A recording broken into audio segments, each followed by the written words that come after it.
Fifty Shades of Grey is directed by Sam Taylor Johnson and stars Dakota Johnson and Jamie Dornan. And as I think most people by now know, is based on the novel Fifty Shades of Grey by E.L. James, which started life as a Twilight fan fiction. And if there are three words in the literary world that can spell more dread in my heart than the words Twilight, fan, and fiction, then I'm not entirely sure what they are. But anyway, Anastasia Steele, played by Dakota Johnson, is the virginal English lit major who meets mysterious billionaire Christian Grey, and they fall in, let's be honest, lust with each other. And so starts a fairly odd relationship, to be honest. Christian buys her lots of presents because he apparently has the emotional maturity of a 14-year-old. And as we all know, the way to make a woman happy, buy her lots of presents.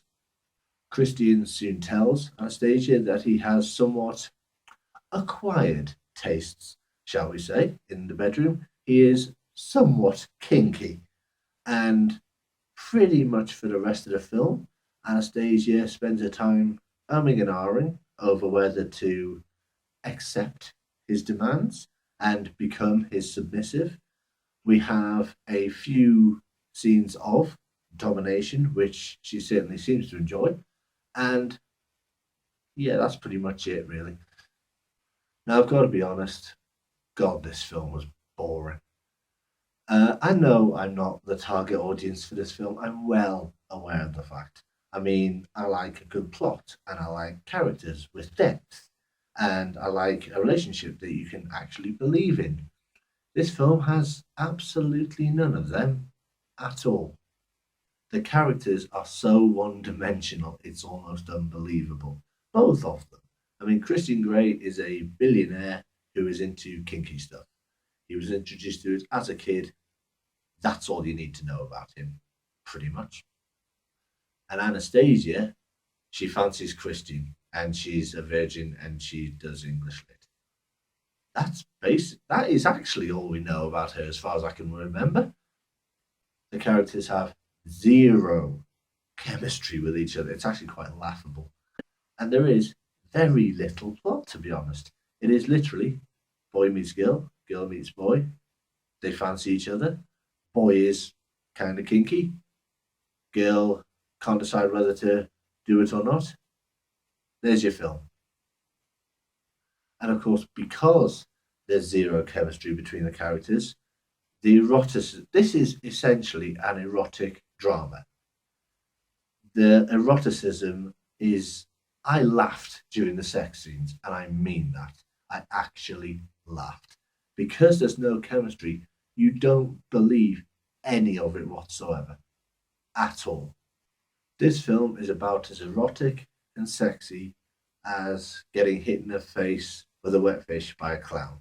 To be honest, it is more likely to make you giggle slightly than anything else whatsoever. Now, I haven't read the Fifty Shades of Grey books.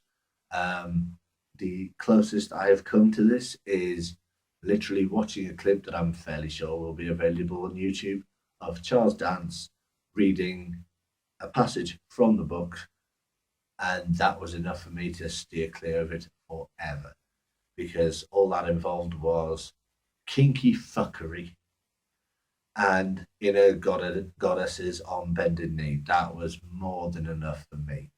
And the fact that, as far as I'm aware, E.L. James insisted on dialogue from the book appearing in the film really doesn't help this film whatsoever. Because not only did I laugh at the sex scenes, but I laughed at a good portion of the dialogue because it's pathetic. Not only do you have these incredibly one dimensional characters, but they're spouting this dialogue, which, how was this written by a grown adult and not a teenager? Seriously. It gives the actors just nothing to work with. They're not great in the film by any stretch of the imagination, but they've got nothing to work with. Dakota Johnson's career will, at least I would imagine, survive because she at least gets to communicate with other characters in the film, and show some kind of acting ability. Jamie Dornan, I'm really not sure because as Christian Grey, he has nothing to do with no real source material. He's kind of screwed from the very start.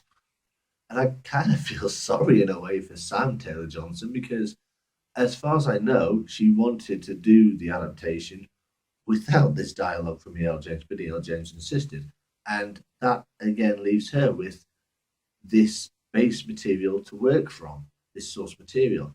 And I don't think you could make a good film based on the characters and the story and the dialogue she had to work with, honestly. This film gets, I don't know, a 3 out of 10. I mean, can you tell I didn't like it? It's not truly appalling. It's not in the Batman and Robin sphere of things, which is a crime against cinema, as far as I'm concerned. But it's just truly not good. It is so dull, it is so boring that within about 30 to 40 minutes, I just wanted it to end. I really did. Thank you for listening to my opinions on the film. Let me know what you thought in the comments below.